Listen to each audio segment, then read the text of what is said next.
hello लोगोफोर नोंथांमोनखौ आंनि मोनसे गोदान भिडिअ बरायलायबाय नोंथांमोननि गेजेराव मोनसे गोदान भिडिअ लानानै फैदों बे जाहैबाय नोंथाङाबो जुदि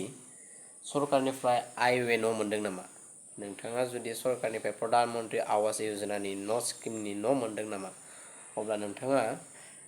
न' मोनदोंब्ला नोंथांनि पेमेन्टनि स्टेटासखौ नोंथाङा माबायदि नायगोन बा फैसाया हाबगोन ना हाबाखै नोंथाङा माबायदि नायगोन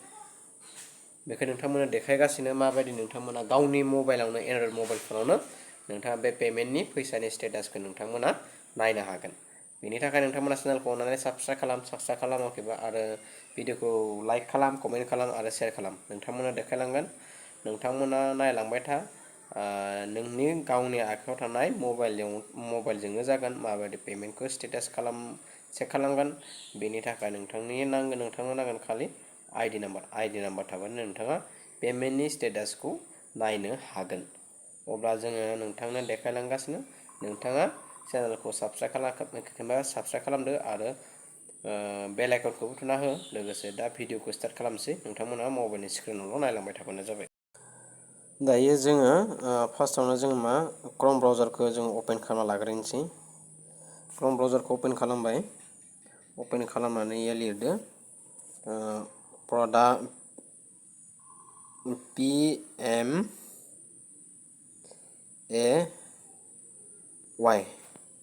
प्रधान मन्त्रि आवास NIC.in होनानै क्लिक खालामदो नेटआ एसे स्ल'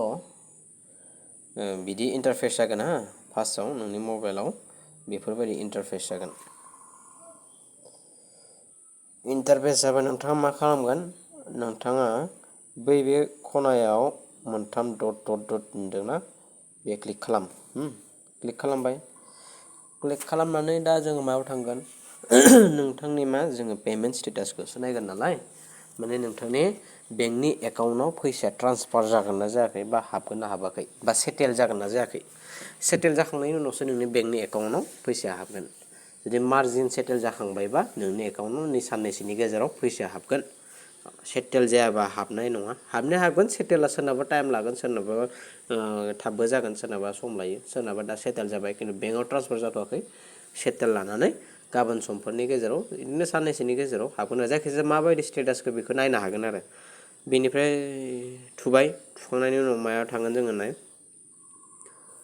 एआइ नुदों गाइडलाइन्सनि खाथियाव स्टेक हल्डार्सआव जोङो क्लिक खालामदो जोङो स्टेक हल्डार्सआव क्लिक खालामबाय ओमफ्राय स्क्रल डाउन खालामदो बेनिफ्राय जोङो बे जोङो स्टेक हल्डार्सआव क्लिक खालामखांनायनि उनाव मा खालामगोन जोङो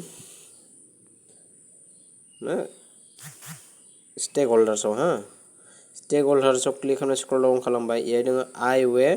PMAY बेनिफिसियारि बेहाय जोङो क्लिक खालामबाय स्ल' जागासिनो नायलांबाय था इन्टार रेजिस्ट्रेसन नाम्बार बेहाय नोंथांनि आइडि रेजिस्ट्रेसन नाम्बारखौ बेहाय होबानो जाबाय बे जायखिजाया मोनसे रेजिस्ट्रेसन नाम्बारखौ होबाय बेखौ आं आगोलाव गुबुननि नायदोंमोन नालाय बेखौनो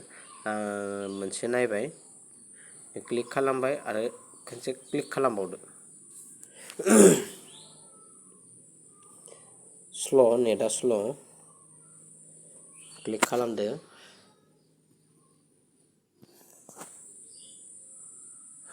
बेयो फैबाय बेयो फैबाथाय माने पेमेन्ट स्टेटासा